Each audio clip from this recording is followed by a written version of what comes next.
Alright guys, what's going on? Welcome in. So Daniel Jeremiah of the NFL Network has just released his second mock draft of the offseason. Let's not waste any time. Let's jump right into the top 10 picks here and break them down. First up, Jacksonville Jaguars. He has him going with tackle from Alabama, Evan Neal. Nothing out of the ordinary here, okay? It's no secret that Trevor Lawrence is the #1 asset of the Jacksonville Jaguars organization. He is the prize jewel. You have got to keep him upright. As a quarterback prospect, he brings so much to the table. He has so many likable traits, so many things to build around. Size, arm strength, accuracy. I mean, the list goes on and on. You cannot have an Andrew Luck situation. You cannot have a Derek Carr situation with one of the best quarterback prospects ever coming out of college. I mean, this guy is unbelievable. You cannot let it go to waste because you can't protect him. So it makes sense to go with an Evan Neal. Also, Travis Etienne was a first round pick last year as well. If you draft an Evan Neal, not only can he just play on the left side or the right side, tackle or guard, and he's going to help Trevor remain upright, but he is also going to help in the running game. Okay, the running game needs to be established with Jacksonville. I felt like it was just... I felt like for whatever reason they continued to feed Carlos Hyde last year. I'm not... James Robinson was just...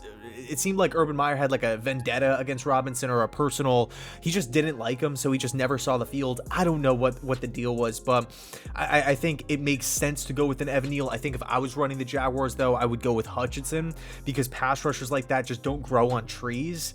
And the thought of Josh Allen on one side and Aidan Hutchinson on the other hunting quarterbacks every single down is it's a scary thought. And I would try to bring back Cam Robinson, but Evan Neal to the Jacksonville Jaguars, you gotta love it.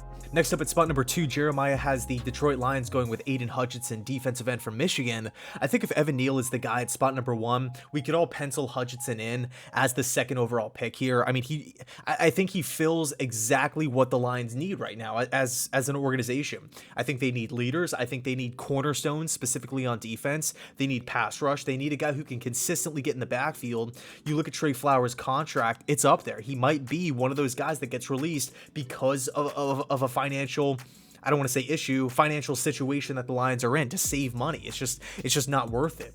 Okay, I think Hutchinson, being the hometown guy, checks all of those boxes, and on top of that, he's a great system fit for what Aaron Glenn wants to do. You can do so many different things with Hutchinson, and he still has room to grow. So I think for me, it's an A+ here, easily A+. Okay, next up at spot number 3, we have the Houston Texans, and Jeremiah is selecting safety from Notre Dame, Kyle Hamilton. Personally, I love Kyle Hamilton. He's one of my favorite players, if not my favorite player in this draft class, but I might be a little biased because safety is my favorite position, but man, size, speed, ball hawking ability. He could come down and support in the running game. He is not some soft player who's looking to shy away from contact. No, he will come up and hit the ball carrier hard, and it's so much fun to watch. Years of production at Notre Dame, really good leader. You feel comfortable with Kyle back there in tons of different defensive looks. He never has to come off the field. He could come down, play in the box. He could cover in the deep parts of the field. I think he's a great fit in the Lovie Smith style of defense. Makes so much sense here. The only red flag or question mark is the whole positional value thing. If you buy into that, then it might be a problem taking Kyle. And by the way, actually popped into my head just now, there's actually rumors that Justin Reed won't be back with the Texans. So a possible replacement. They could have a huge vacancy there. So it does make sense in that area as well. But man, if you are a believer in the positional value idea, might not be the best move. But if you want to trust your board, if you're looking at all the prospects in this class and you're saying, hey, you know what, Kyle is a top 3, he is a top 5 guy, then it makes a ton of sense. He does fit the system, he does fill a team need, and he's a very clean, safe player as well. So I think for me, if you could get over that positional value hurdle, then it makes so much sense. Next up with the New York Jets at spot number 4, Jeremiah has them going with Ikem Ekwonu, tackle from NC State. Right off the bat, I think Ikem would come in and be a day 1 starter at right tackle. Now, he does have the potential to play some guard as well, but it really begs the question, do you want to draft a guy at spot 4 to play guard? Not really. So I think the idea here is to let the best man win at left tackle, whether that's Mekhi Becton coming back from injury or George Fant, who played really, really well last season. And then you draft Ekwonu, he comes in and fills that need at right tackle. Now, all of a sudden, you don't have to worry about, re-signing a Morgan Moses or something along those lines. But offensive line is something that this Jets team has got to figure out. We have tons of pending free agents. Dan Feeney, again, Morgan Moses, LTD at right guard. Greg Van Roten will probably be released. Again, we know about Mekhi Becton's injuries, not only just the injuries that he's sustained, but how will he look when he comes back? Will he be a great system fit? Will those injuries affect him moving forward? And then here's the big one. Will he get hurt again? There's been some size concerns. This injury that he sustained last season in week 1 against the Carolina Panthers, it was odd because it wasn't ruled. It wasn't expected to be a season ender, but that's actually what happened. And it really just seemed like nobody had a clue what was going on. There's been a lot of weird stuff surrounding this Becton Jets coaching staff situation. It's totally strange, but I will say Ekwonu might not be the best overall system fit, maybe compared to a Charles Cross, but in the running game, he is dominant. I think he's so much fun to watch, just bulldozing guys over. I mean, he's just an absolute freak. He's an absolute monster. And because the Jets have those 2 top 10 picks, it gives the Jets some versatility as far as saying, hey, you know what? It might not be the sexiest pick. We might not be going with that star wide receiver. We might not be going with an edge rusher, but we're solidifying a solid player at spot number 4. And we can now come back at spot number 10 and select somebody else. But I will say, if Kayvon Thibodeaux is on the board here, that's my pick. I think that would be my pick for the New York Jets because much like Aidan Hutchinson and the Jacksonville Jaguars before, these pass rushers don't grow on trees. They don't. I think it's extremely hard to find Myles Garrett's of the world, to find TJ Watts. Yes, Chandler Jones is a free agent, but, is Chandler Jones really going to come to a team that finished with 4 wins last year? I'm not so sure. I think he might opt for a team like the Rams or the Chiefs or the Bills or something along those lines, a team that's destined to, make that deep playoff push, where the Jets and the Jaguars and teams of that nature are still kind of rebuilding. I think Kayvon at 4 here would be really hard for me personally to pass up. Next up at spot number 5, Jeremiah has the Giants going with Travon Walker, edge from Georgia. A physically imposing individual. I mean, he plays the game so violently. His speed, his explosiveness. He's a playmaker. He is a true playmaker. And you look at where the Giants' team needs lie. Edge is one of those positions. Okay, it's no secret that the Giants have struggled to get after quarterbacks, and I feel like they really lack that presence on the edge, even in the running game. So Walker could come in and fill that void, but you have arguably bigger needs, right? With offensive line, specifically a tackle. Solder unfortunately did not work out. That was a huge contract. And with Dayball coming in the building, I'm assuming here that Jones is going to be getting the football out of his hands quickly, so it could negate some of the pressure or alleviate some of the pressure on this offensive line. But look, Jones does not have the pocket awareness as a Josh Allen to where he can escape. He has the size. Jones has the speed. He has, I think, a good enough arm, but I don't think he has that elusiveness. I don't think he has that awareness within the pocket. I think offensive line needs to be addressed. Evan Neal is off the board. Ekwonu's off the board, but I look at Charles Cross as a more than capable player. I like Andrew Thomas, but I much like the New York Jets, they do have those 2 top 10 picks. They're picking again in just a few picks here. So it'll be interesting to see how the Giants kind of explore their team needs and match that with the draft and of course free agency. Next up at spot number 6, Daniel Jeremiah has the Carolina Panthers going with tackle from Northern Iowa, Trevor Penning. And this is definitely interesting because I haven't seen Penning go this high, in all these different mock drafts. I personally love him, and I think he'd be a great fit for Baltimore, like outside of the top 10. But man, Penning is soup, or the New York Jets if they want to trade down a couple spots. But man, Penning is so much fun to watch. Dominated at the Senior Bowl. I mean, he was instigating. I don't want to say he's a dirty player or anything like that. I don't want to create that narrative. But man, it almost seemed like after every single play, there was a little extra shove. There was extracurricular activity. He was getting in the grill of players. He was irritating guys. And you want that, right? From an offensive lineman, his size, he's 6'7". You want a guy to get under defender's skin. You look at Carolina's team needs, yes, offensive line, specifically tackle, is a massive need. Of course, they have to figure out quarterback. I don't believe in Sam Darnold moving forward. I don't believe in Cam Newton or PJ Walker. I think quarterback it's just so tough because I feel like the defense is absolutely fantastic, but the offense is just such a big question mark right now. Fortunately for them, they do have some playmakers, they have some solid pieces, but I will say, even though we don't know who's going to be under center for the Panthers next season, selecting an offensive lineman who I think could come in and play immediately and give you that nasty presence will make the quarterback's life easier, no matter who it is. But it will be interesting whether it's a Deshaun Watson or, oh, by the way, a report actually came out that the Panthers reached out to Minnesota about Kirk Cousins, so they're not wasting any time here. It's going to be crazy to see what Carolina does this offseason.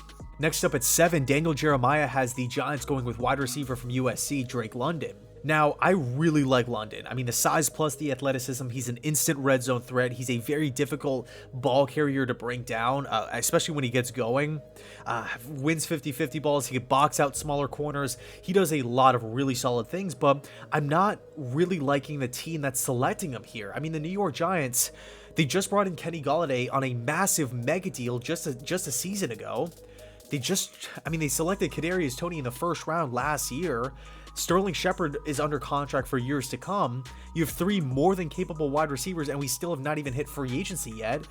Do the Giants want to invest a second top 10 pick in wide receiver where they already, I don't think it's a position of need. I understand Daboll's coming in the building, an offensive guy.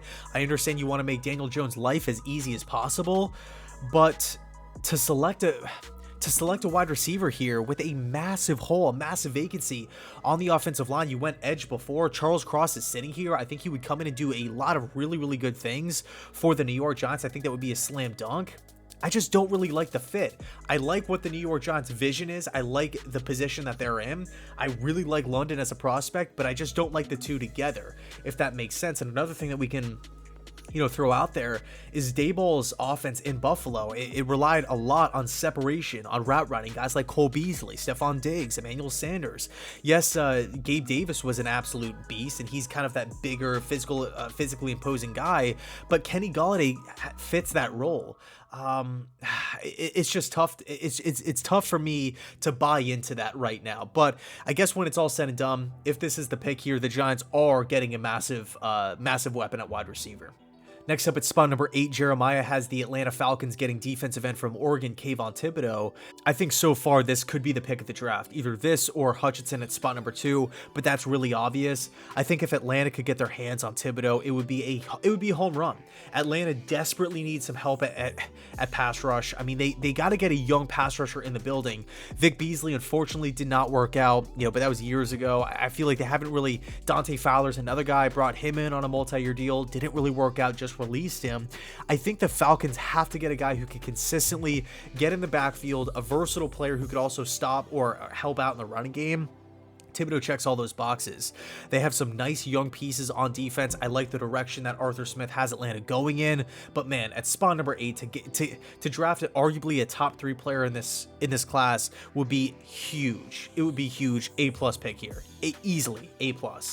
Next up at 9, Jeremiah has the Denver Broncos going with edge rusher from Florida State, one of my favorite players in this class, Jermaine Johnson. I'm pumped to see Johnson getting a ton of love. I mean, obviously, he just wrecked college football a season ago. He was a Georgia transfer. He has great size. The explosion is fantastic. The speed, the aggressiveness in which he plays with. He really does a good job of just attacking quarterbacks. He's a guy that, if you ever played like football when you were younger, like you have those players or those kids that you just didn't want to get tackled by. Jermaine Johnson is one of those players. Like if he gets his hands on you, man, like it's going to hurt. Now, with that said, I think Denver's a lot like Carolina in the fact that they don't really have that franchise quarterback on the roster for the next 5-10 seasons. And you're sitting here right now with all of the quarterbacks on the board, Malik Willis, Kenny Pickett, and Hackett, an offensive mind, a guy who's been working with Aaron Rodgers these past few years. He was in Jacksonville before that.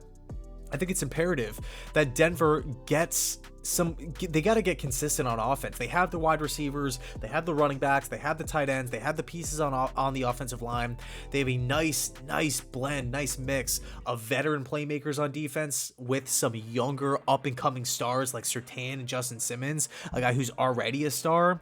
I love Denver. Like, this to me, out of all the 9 openings, Denver was the most attractive spot for me, right? If I was, a head coach, I think Denver would be my top priority. They have everything. They pretty much have everything figured out outside of having that long-term franchise quarterback. And another drawback is that the division that they play in is super tough. So I understand going with Johnson here. I mean, you look at that division, it's Justin Herbert, it's Derek Carr, it's Patrick Mahomes, so I do understand it, but I think you really have to lock down the quarterback spot if you're Hackett. And last but not least, at spot number 10, Daniel Jeremiah has the Jets going with corner from Cincinnati, Ahmad Gardner. I think this would be a great pick right off the bat. Now, I will say this, I think it's 100% necessary to address safety, to address tight end, and address edge, whether it's, through free agency, a trade, or the draft. In this situation, we're going Ekwonu at spot number 4, and we're coming back at 10 and going with Gardner. I like Bryce Hall a lot. I like Michael Carter in the slot, but man, Gardner really gives the Jets that true number 1 style of corner. A guy who could hang by himself on the outside, a guy who has never allowed a touchdown in his collegiate career. Absolutely insane. He plays just with that aggression. You like it. I love how he attacks the ball carrier. He's an electric rod at corner as well. He just seems to make plays. He's always around the football. I really, really like Gardner here, and I think he'd be a solid fit in this style of defense. A lot of cover 4 looks, a lot of cover 3, just a lot of instant reaction type of stuff. And by the way, Gardner has a lot of really good explosion as well. His explosiveness coming out of brace, coming out of a back pedal, which I think makes Gardner just I mean, you compare him to other guys like McDuffie and Stingley and whatnot. I think it's close, but the good news for the Jets, all 3 of those guys, I think would be great fits in this style, like in this Saleh scheme. But man, looking at Gardner, I also think he could come out and help in the running game as well, which is something that kind of flies under the radar. But all in all, I think to walk away on day 1 of the NFL draft with Ikem Ekwonu and then Ahmad Gardner, I would feel really, really good. But again, I would want to address edge somewhere else. We all know this defense. It's a 4-3 defense that relies heavily on zone coverage in the back ends. Again, a lot of cover 4, cover 3. You've got to get after quarterbacks with your 4 down linemen. Carl Lawson is coming back from injury. He missed the entire season. I mean, Quinnen Williams, an interior guy, led the team in sacks with 6. John Franklin Myers, 6 sacks. Outside of that, it drops down to 3 sacks, okay, by I believe Quincy Williams. We've got to get after the quarterback here. So if you're passing up on KT at spot number 4, you have to do something in free agency like prior. So I'm assuming here that the Jets have figured out wide receiver 1. We figured out safety. Maybe we attack tight end in round 2, round 3, round 4, or in free agency. And we can move forward from there. Anyway, thanks so much for watching. Let me know your thoughts down below in the comment section. Do you like this mock draft? Do you hate it? Can't wait to dive in and see where you guys stand. Anyway, thanks so much. And as always, go Jets.